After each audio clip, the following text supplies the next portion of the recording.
Welcome to episode 27 of the HigherUp podcast. I'm your host, Michael Smoke, and in this episode today, I'm going to be doing another follower Q&A. In the attempt and intention to provide as much value as I can to you guys, once a month, I'm going to make it a point to do Q&As that you submit on my Instagram page.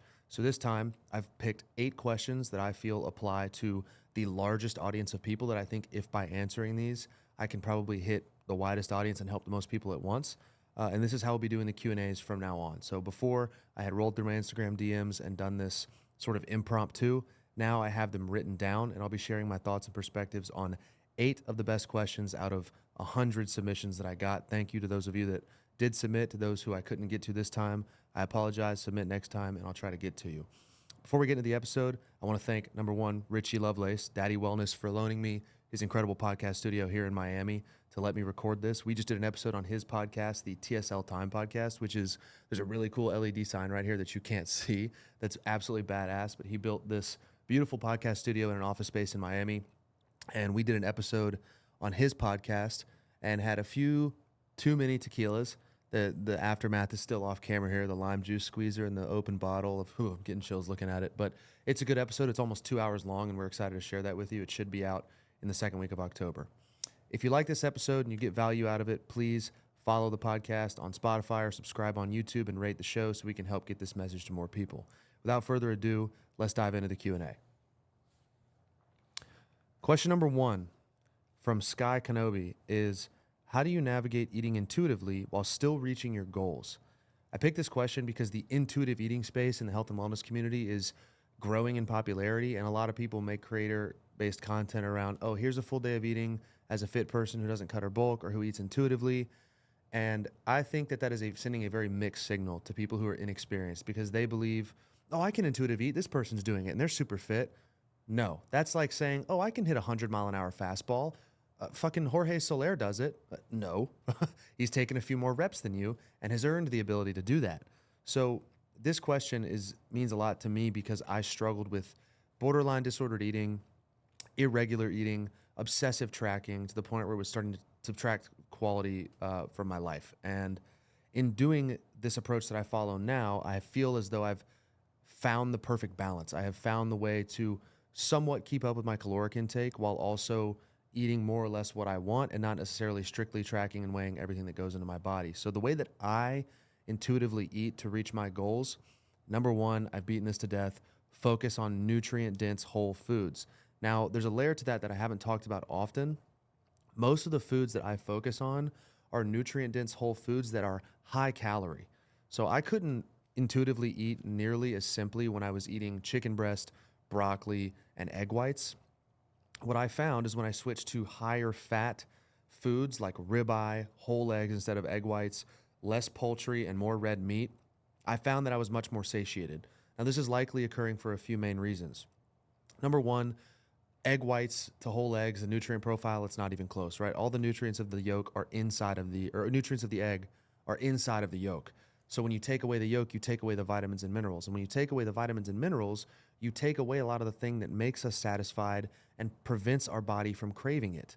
A lot of times, cravings and constant hunger are nutrient deficiencies just manifesting themselves in the form of a craving or hunger pang.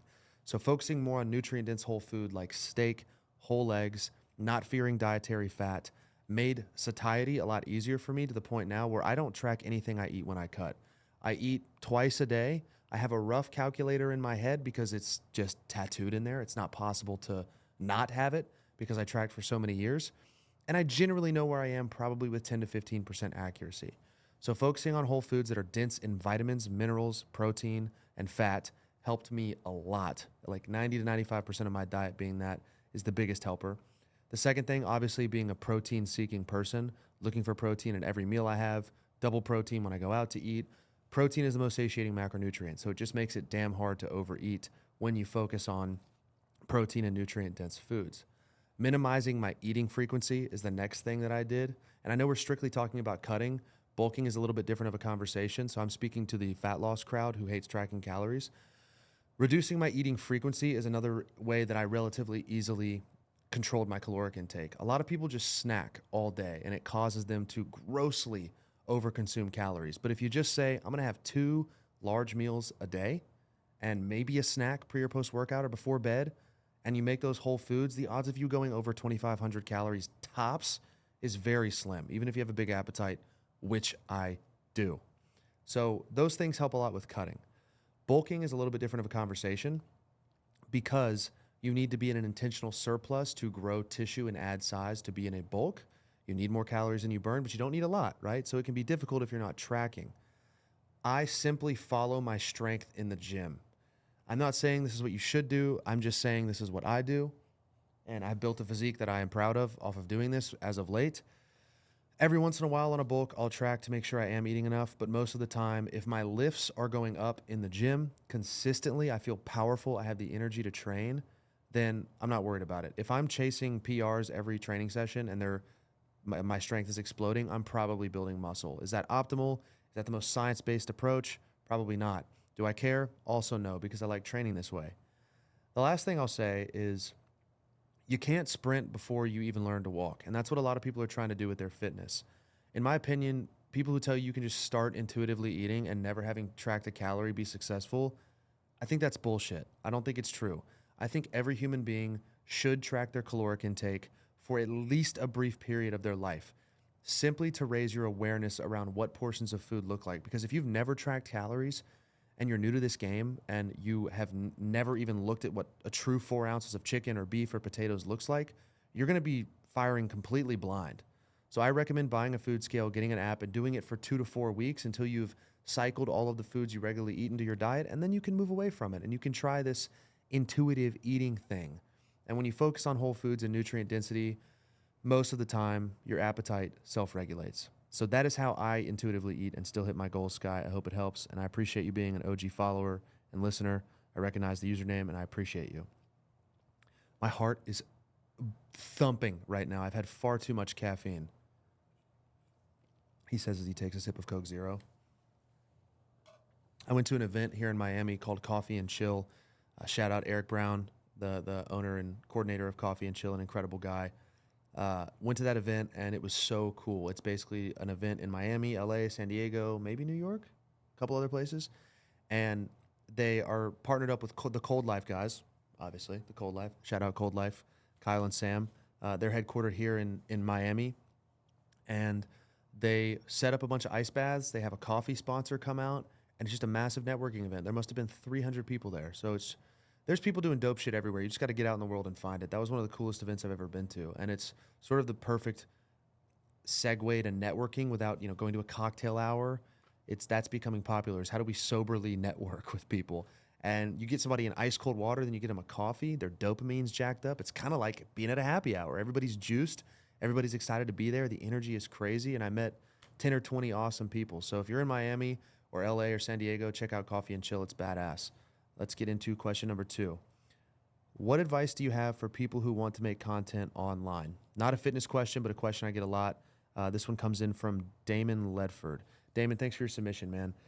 So I picked this question, and it's not about fitness because it's becoming frequent. And for whatever reason, people seem to think I have the answer or have some sort of formula or recipe when it comes to building a social media page. I'm going to let you on a little secret. I don't. I didn't know what I was doing. I didn't know the first thing about social media until the TikTok got around maybe 500,000. And I started to meet friends like Richie and Dylan O'Brien and Marcus and guys that really understood the content game and the algorithm game and put me on to like what works and what doesn't. But I was shooting from the hip before that. I think what made me successful, we'll get into like what I would recommend you do if you're going to do it and then to do it. So I'll explain what I mean by that in just a minute. What works for me, obviously I don't edit anything. I'm very minimalistic. I think there's a longing or a craving in the market for people who are more relatable in this content creator space and not that fucking loud, over-edited YouTuber thing. I think it's strange. I've never liked it. I've never been a fan of it, and it really puts me off. And that's why I think people like Sam Sulek, Dylan, Richie are huge, because they're not doing too much with their video editing. They're just, here's me, here's how I live, and here's my insight. So that's the first thing. Your authenticity is your superpower. Don't try to be something you're not. Be yourself, provide value. That's the next piece, providing value. People get on TikTok or Instagram or social media to learn, laugh, or both. Be that. Be funny, be entertaining, be informative, be educational. And in doing that, your delivery matters a lot. I see a lot of great content creators that have been making videos for a long time and they maybe haven't cracked 10,000 followers yet, but their content, the information is good, but they take so damn long to get to the point that they lose people. They lose me. I make content that I know my pea-brained ass would want to watch. And for me, that is getting to the point in the first 3 to 5 seconds of the video. If you don't do that, you lose the attention span of the average TikTok user. And that's just the name of the game. People on social media's brains are fried. So you need to keep up with that. You need to speak quickly, concisely. Within the first 3 to 5 seconds, they should know why they're watching your video. And your cadence should be quick with some cuts. You don't have to do it all in one take. I do that sometimes for public speaking videos. But the cadence that I'm speaking to you at right now, it's quick, it's punchy. I'm not going to stay like this for the podcast. I'm doing this for the sake of showing you when you make a TikTok, a punchier cadence might be better and more valuable. But, Damon, none of this matters if you don't start. This goes to anyone out there. I have yet to have a person reach out to me and ask me, how do I start creating content online or how do I make a career on social media, who has made a video yet. None of this matters until you put the first video out. And the first video is going to suck. There's no way around it. You're going to suck at this. The way you get good at it is you do it 100 or 1,000 times. I have not missed an upload in over a year now, 1 to 3 times a day. So I've made at least 365 videos, definitely more. And I've gotten better at it. But when I look back at my earlier content, let me rip this bracelet off. When I look back at my earlier content, I cringe. It's terrible. It's god awful. So overall, none of this stuff matters. The providing value, the consistency, that's one thing I forgot to say. You've got to post every day. There's no way around it, at least once in some form or fashion. But none of this matters if you don't get over the fear and put the video out into the ether. Because 2 things happen. Either it sucks and nobody sees it, in which case no harm, no foul, or it blows up and your life changes forever like it did mine. It's that simple. Life's too short to do anything other than exactly what the fuck you want to do. So stop worrying about what people are going to think, if it's going to work, and just put the effort in, and the universe will pay you back in spades. Hope that answers your question, brother. Alexandria asks, I'm on marathon prep and I'm running and lifting. How do I know if I'm overtraining? This question I picked simply because a lot of people that follow me are in that cross-training, running, lifting space. And I've gotten this quite a few times. Oh, I feel sore all the time.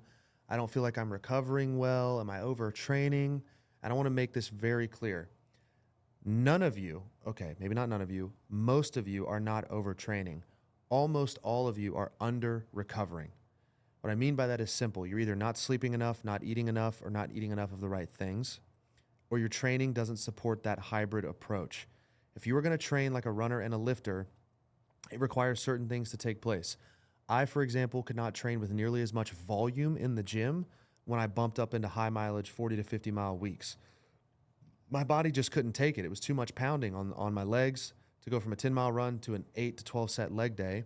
So what I adjusted to, and fortunately now there's literature coming out to fully support this methodology, is a high intensity, low volume approach.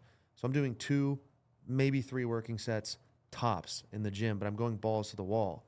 And the goal is basically, what's the minimum stimulus I can apply in the gym to trigger growth, to trigger muscle protein synthesis. And it seems like 2 to 3 working sets is enough, assuming the intensity and the overload is there. So that's how I train. That's the first thing. Adjust your gym style. If you're sore all the time and you're doing 15 sets in the gym, first off, how fucking hard are you really training if you're doing 15 sets? Come on. No, you should not be able to do something for 8 sets of 15 or 15 sets of 8. You need to train harder. Number 2, take a look at your sleep. When you add running on top of lifting, you're now doing 2 counterintuitive stimuli that want the opposite thing for your body. Running wants you to be efficient. Lifting wants you to be muscular. Efficient and muscular don't necessarily jive together in the running space.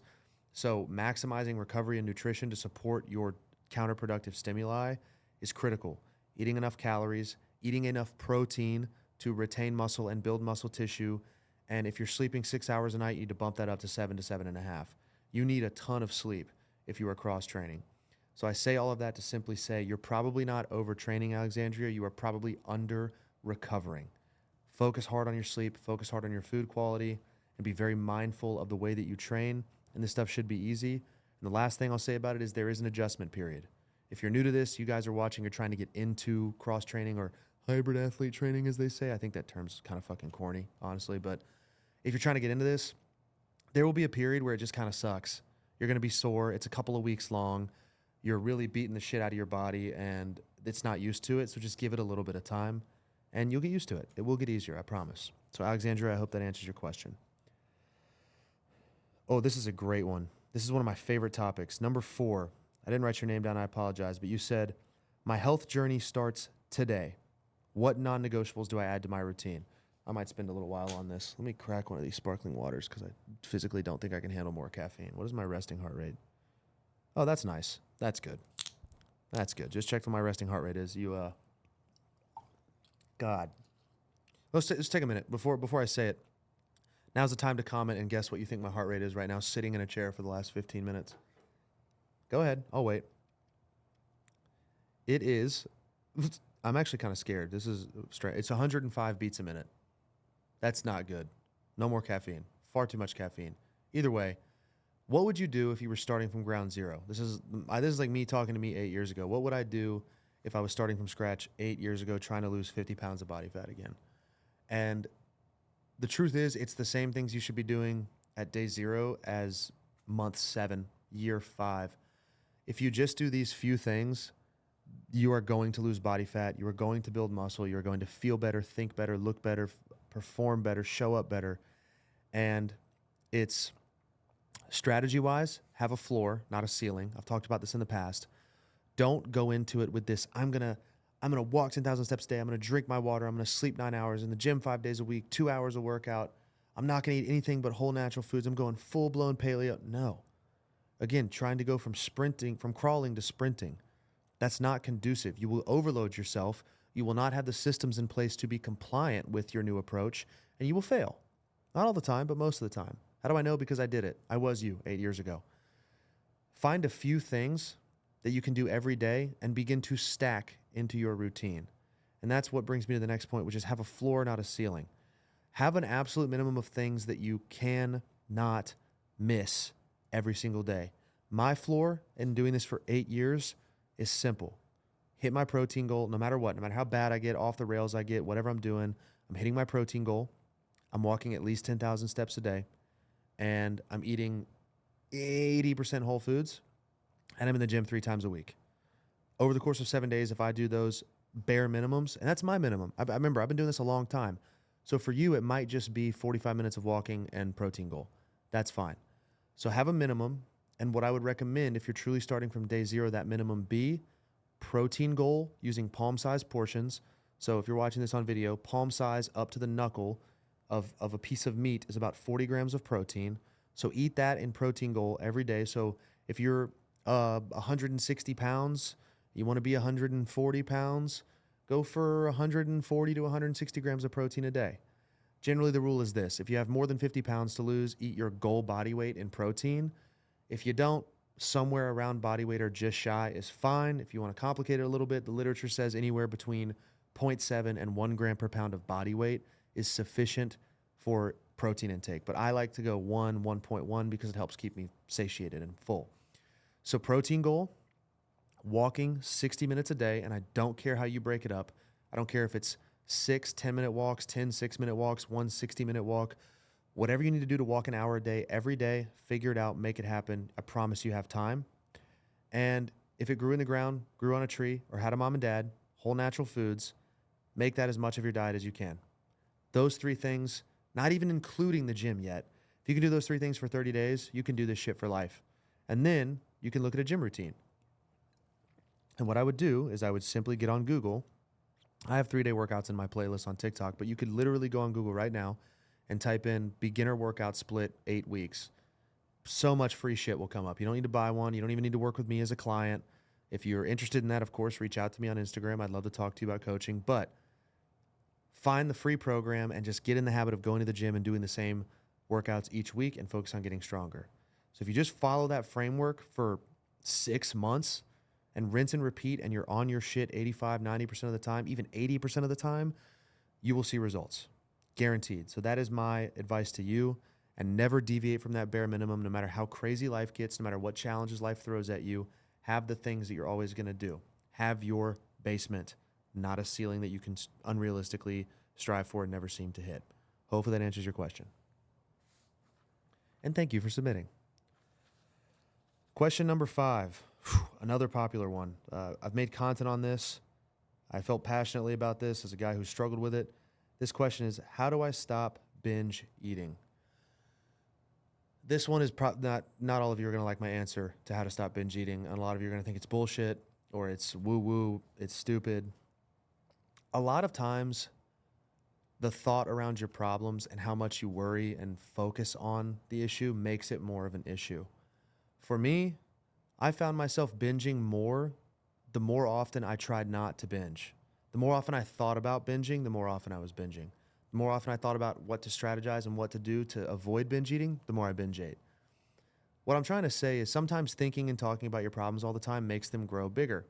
I heard this on a Joe Rogan podcast from a psychologist whose name escapes me, and she basically said that depressed people, anxious people, people with issues, they ruminate. They focus on the issue. They think about it all the time. So every time I was going out to eat, I don't want to binge. Oh, I'm scared to binge. I was going out to drink with my friends in college. I'm scared to binge. I don't want to binge.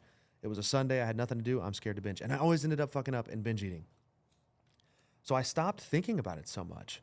I started enjoying my life, and I started being really careful with what I called attention to. And that's the next piece of advice I'll give you is if you're struggling with a disordered eating or a poor relationship with food, start with that. Stop calling it a relationship with food.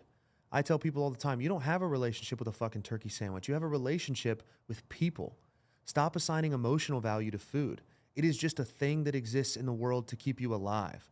And I got very emotional. I tied food to celebrations, to sadness, and it's just fucking stupid. It's silly. And when I started telling myself, this doesn't have a grip over me. I'm a sentient being aware of my own mortality, and I'm letting a McDonald's McGriddle dictate my mood state for the day.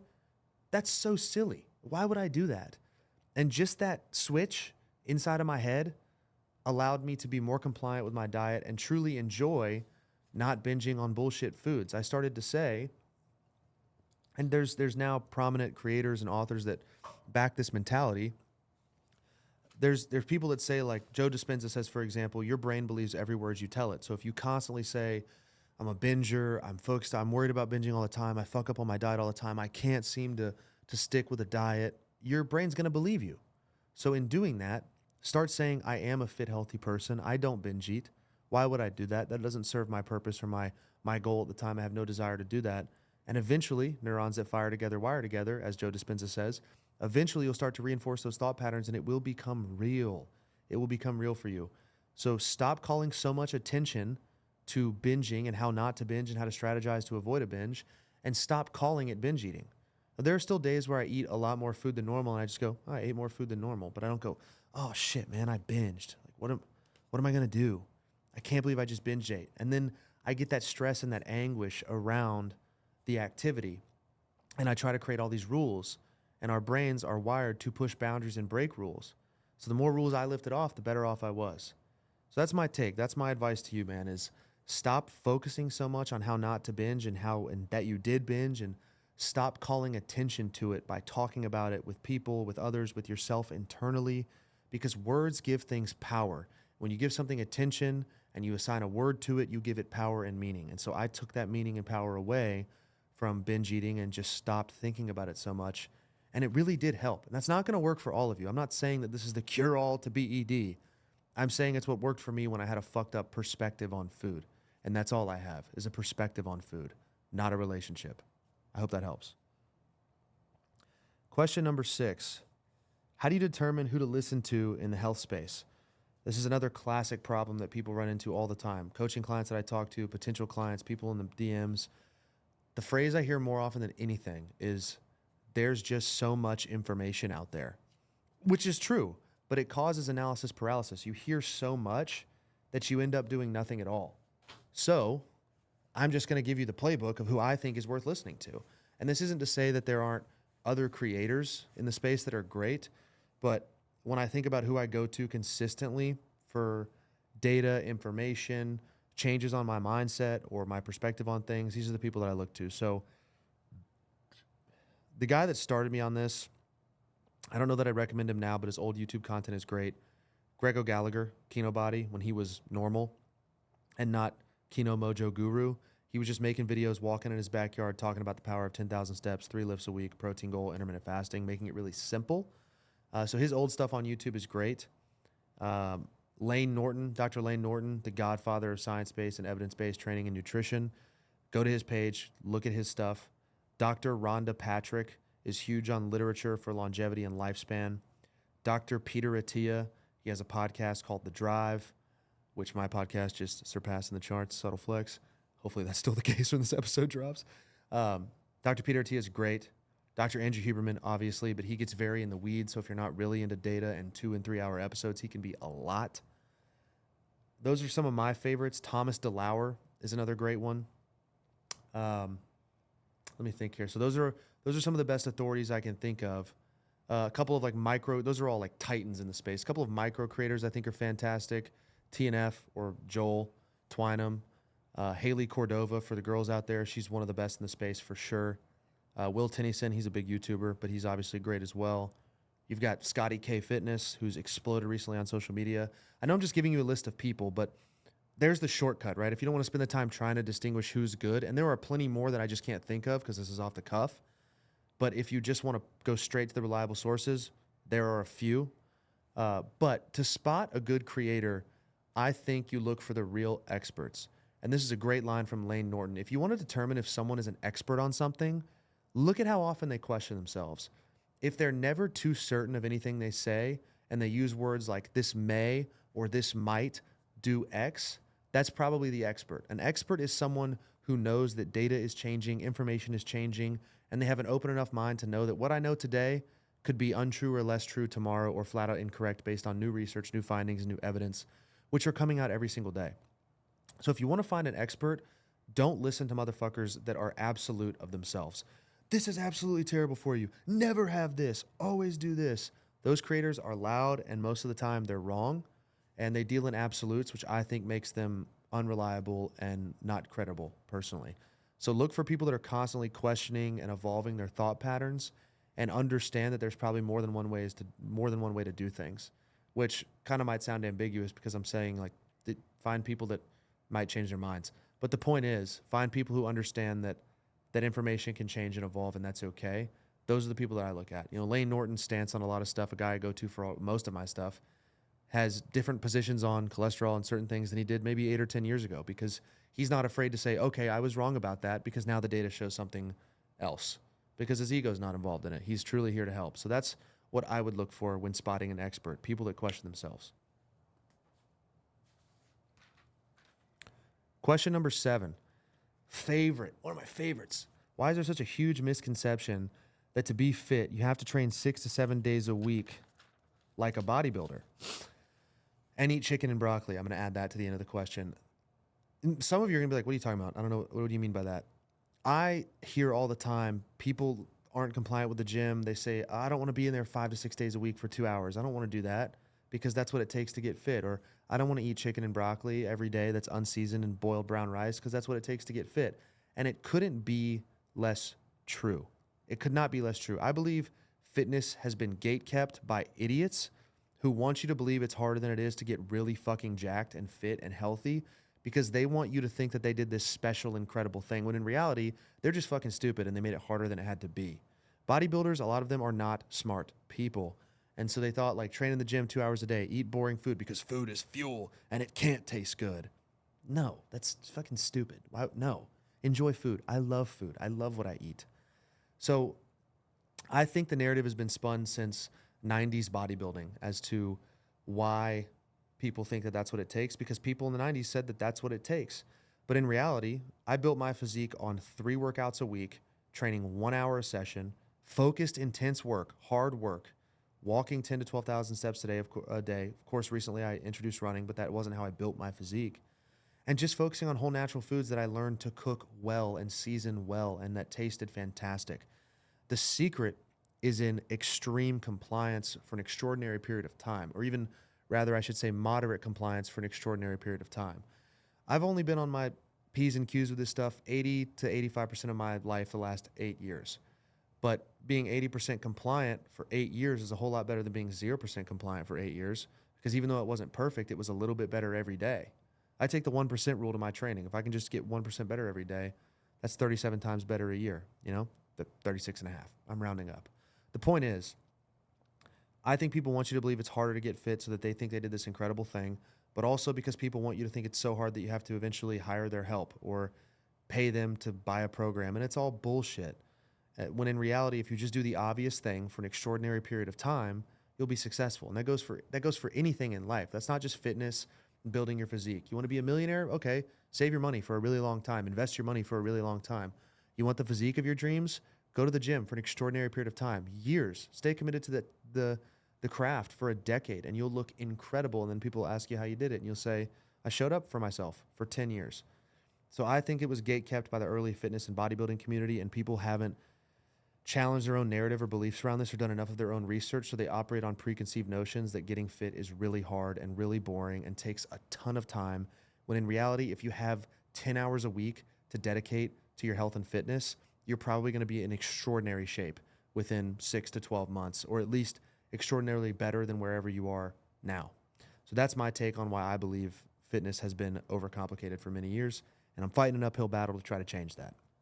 I'm also definitely going to lose my eyesight by the end of this episode. The ring light behind me is so bright, and it's right behind the camera, and I'm staring into the camera, and I can't see anything right now. But I don't want to look at the wall while I talk about the podcast. Hopefully most of you are listening to this in the car, and you can't see that I've just been like staring away from the camera because it hurts too bad to look into the light. Anyway, closing out with question number 8, sort of a deep one.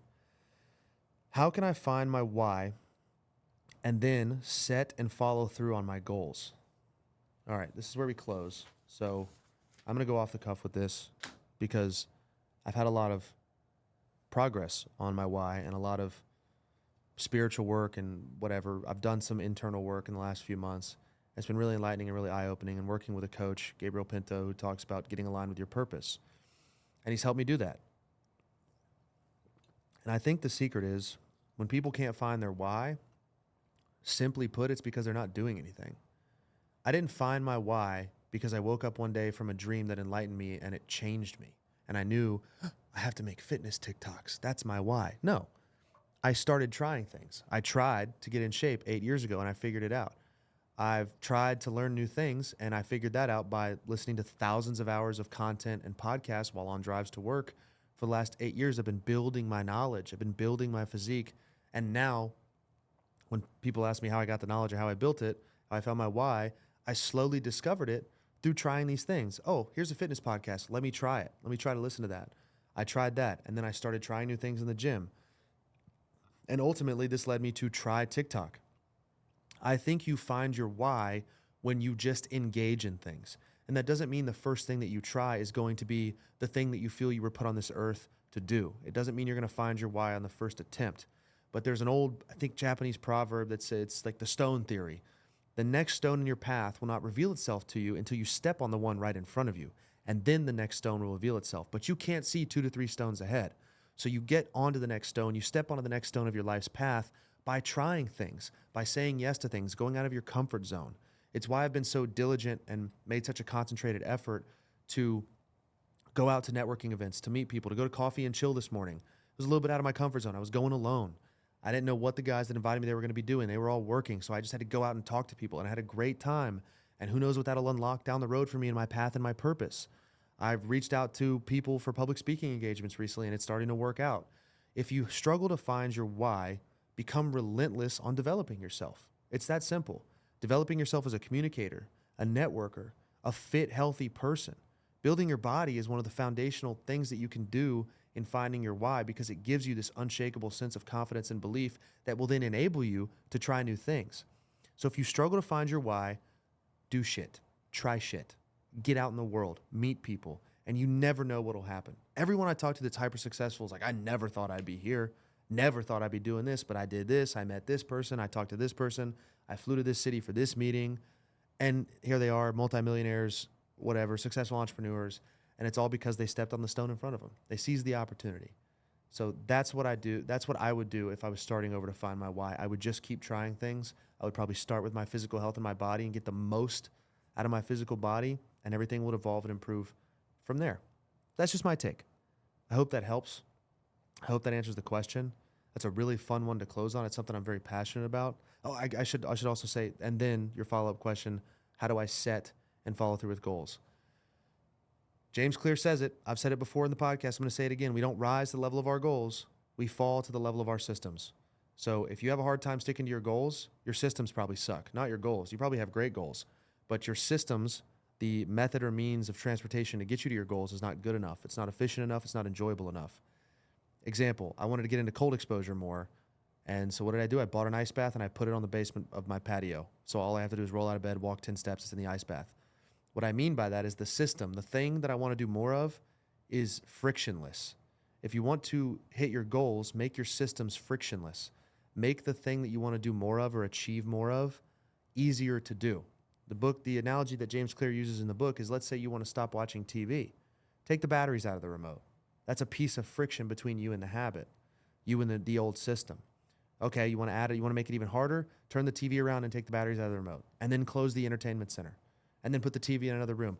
Increase the barriers between the things that you want to do less of, decrease the barriers between the things that you and the things that you want to do more of. You want to go to the gym? Find the closest gym to your house, even if it's not perfect. Find the one that is the absolute closest. Build one in your home if you have the facilities for that, the resources. Live in a walkable area. The point I'm getting at is, if you want to achieve your goals, become relentless about developing the best possible systems that you can, and the natural side effect will be the achievement of your goals. It will be a byproduct. So stop focusing so much on your goals and simply focus on your systems, and you'll be successful. And with that, that's the episode. Thank you so much for being here and listening. Drop a comment, let me know what you thought. If you enjoyed the episode, subscribe to the channel or follow and rate the show on Spotify so we can get this message to more people, and we'll see you in the next one. I almost forgot. I'm so sorry. Step check. Drop your step check in the comments. It's 3:16 Eastern Standard Time, and I'm at 6,596 steps. See your step check in the comment. Got to keep the tradition rolling. We'll see you next Sunday.